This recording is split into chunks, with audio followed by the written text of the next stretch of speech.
My people, this is what we call a royal feast. Yes, because according to the prominent men, in the midst of chaos, let us sing, dance, eat, and jubilate together. So they have advised the Oni to invite all his wife ahead of their meeting with him. Remember that these women proposed a meeting with the Oni, that they all want to come together, sit, let the Oni state his plight and let them state theirs. Let him tell them exactly what is causing the problem, and they will also tell him that this is our pain and this is what is causing the problem for us. So they will go ahead and tell him their own side of the story too. So ahead of the meeting, the prominent men have advised the Oni that hold a feast, invite everybody that is concerned on this matter to come to the feast. Let them come eat, drink, and you people should talk. Yes, now this is the honest meeting. And when those women's meeting comes, will they find it necessary? Now the prominent men are advising the Oni on this, and this is what we are beginning to observe. The Oni had already written to the court to tell the court, to tell his wives to sign their divorce papers because none of them is 1 month or 2 months or 3 months old in their marriage. All of them are old enough to divorce him. Yes, because I know that it's newly wedded couples that they say that you have to wait, is it for 6 months or be 3 months before you can process your divorce. But in this case, all his wives have stayed in his palace more than a year. So it is actually right that they proceed to sign the divorce papers. But now the prominent men are saying this. Is it like these women are fighting at an angle that the owner doesn't know? So he should bring them together before the meeting that they have suggested that it has, because that meeting has to encompass with their elders and every other person. So now what they want is bring them aside their elders, make a feast for them. Even if it is a last supper, make it for them and tell them your mind. Tell them categorically that this is it. Look them into their faces and tell them that this is it and you are not going back.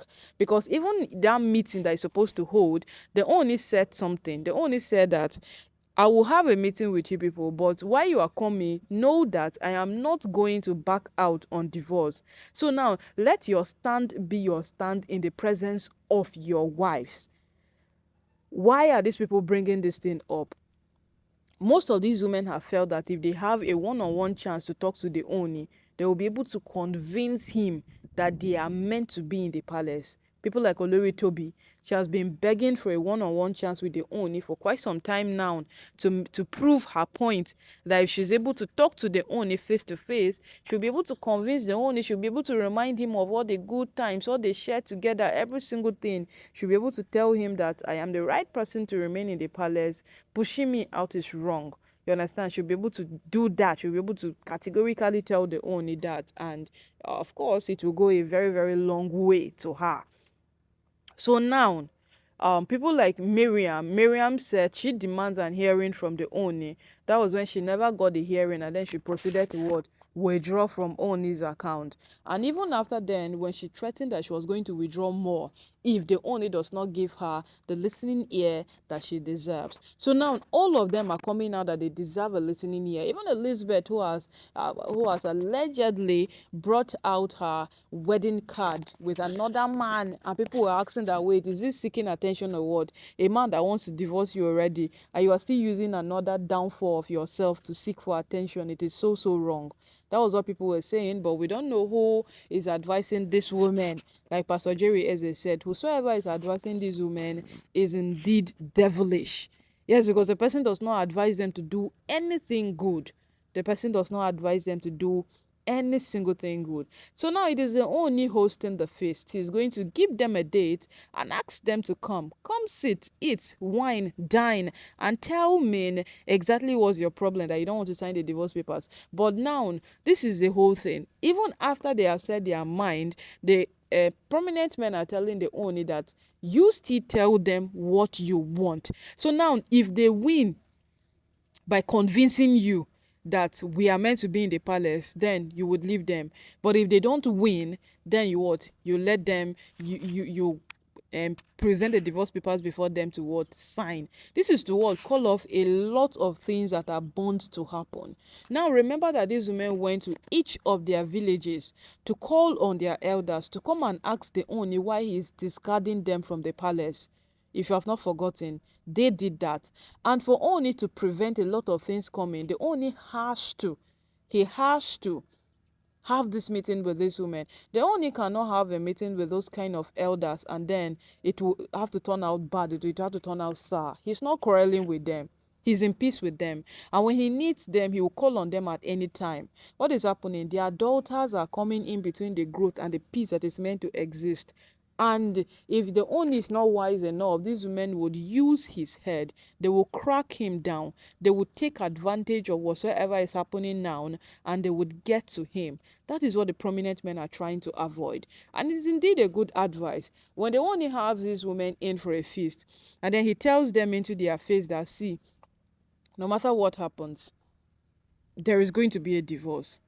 And all of you are going to sign these divorce papers and you would leave the palace because I don't want this marriage again. Right into their faces. All of them are feeling that I can talk to you and then I'll return back into the palace. They would be at that point, maybe there will be a resolution that let's just sign the paper. So at that point that you say that omo otilo, this thing is gone. Let's just do the needful and what move on with our lives, because since these women got married to their own, it's not like their lives became static or there is no growth. There is. So now it's just left for them to what embrace the growth and move on. Yeah, it's just left for them to embrace it and move on. And are they willing to? Because right now it seems like their lives are revolving around the palace. Their lives are all in one place, and no matter what happens, they are just there. They don't want to. They don't want to move past this phase of I was married to the Ooni. You understand? No, they don't want to get to that phase. They want to remain at this point of I am married to the Ooni, and is that what the Ooni wants? No, the Ooni doesn't want that point of I am married to the Ooni. He wants them to walk into that phase of I was married to the Ooni, and they don't want it. Yes, they don't just want it at all. My people, oh, it is not in our place to draw conclusions. I always say it. It is not in our place to draw conclusions.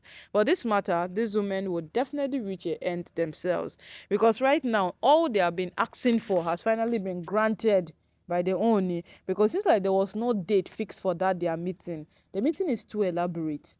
The meeting is very, what they want is very, very, very elaborate, so that they can be able to use different angles to pin the Ooni down. And right now, the Ooni has brought his own strategy, brought his own pattern to hold a meeting prior to that meeting. So if this meeting turns out well, then there's going to be no other meeting. Yeah, so it depends on what happens in this particular meeting that will determine if the elders will still come in for a meeting or not.